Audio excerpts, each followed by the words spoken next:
Olunaku olw'okwabya olumbe. Okwabya olumbe kutandika oba kitwandiyise okuggulawo olumbe. Obudde obwo obutuufu nga buwungedde, baggyangayo eŋŋoma olwo ne batandika okukuba omubala gw'ekika era eky'omuntu oyo aba yafa. Ekigendererwa ekikulu mu kukuba omubala ogwo ogw'ekika, abantu bamanye ekika kye omuntu oyo aba yafa gwe baba bagenda okwabiza olumbe, bamanye omuziro gwe, mpozzi n'okulangirira mu butongole nti omukolo gutandise.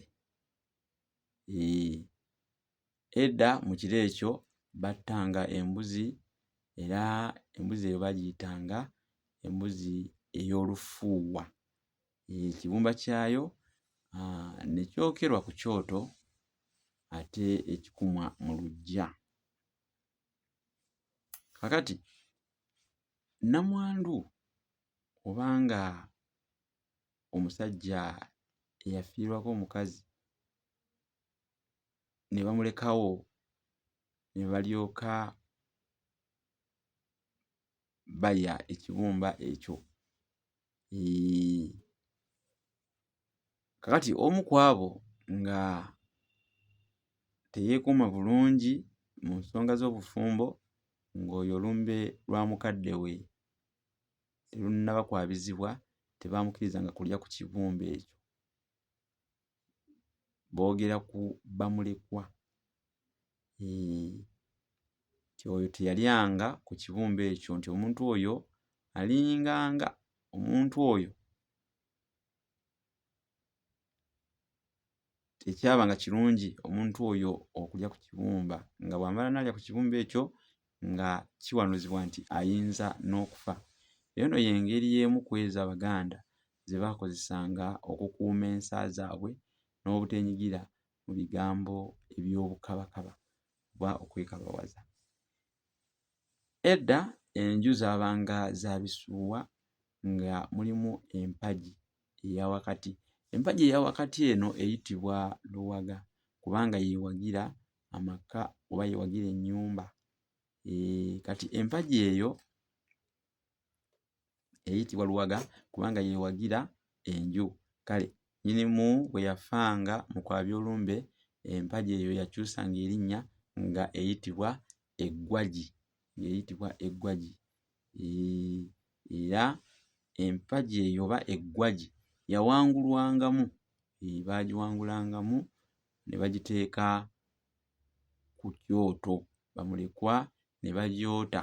Ekintu ekyategeezanga nti nnyinimu yafa era takyaddayo kuwagira maka ge.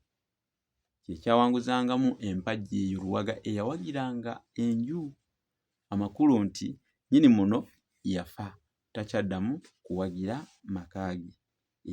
Ebyo byonna biba bikolebwa ng'eno eŋŋoma zisindogoma n'engalabi nga ziseka era mu ngeri y'essanyu, mpozzi okutegeeza abantu nti okukungubaga kuteekwa buteekwa okukoma.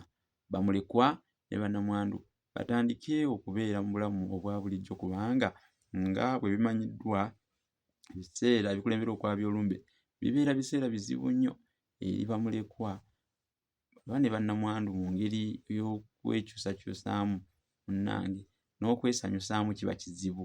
Kale baba tebeetaaya bulungi olw'embeera eba yaboolekera, eba yabagwako.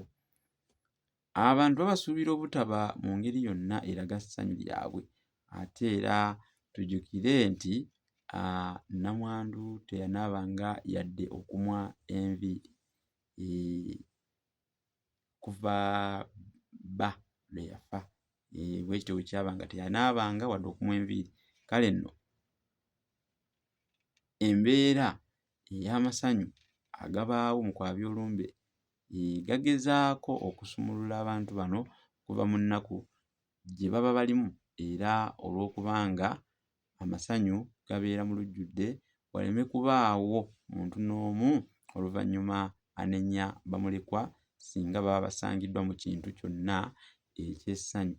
oluvannyuma olw'okwabya olumbe. Kati ensonga ezo ne ziba nga nazo bwe zityo bwe zaakolebwanga, bwe zityo bwe zaalinga mu kwabya olumbe bakadde bange. Tujja kufuna ate akadde tukomewo wano tubasomese oba tubannyonnyole ku kye tuyita okufulumya olumbe. Okufulumya olumbe kye ki era kikolebwa kitya? Tujja kufunawo akadde wano tukomewo tubategeeze ku kye tuyita okufulumya olumbe.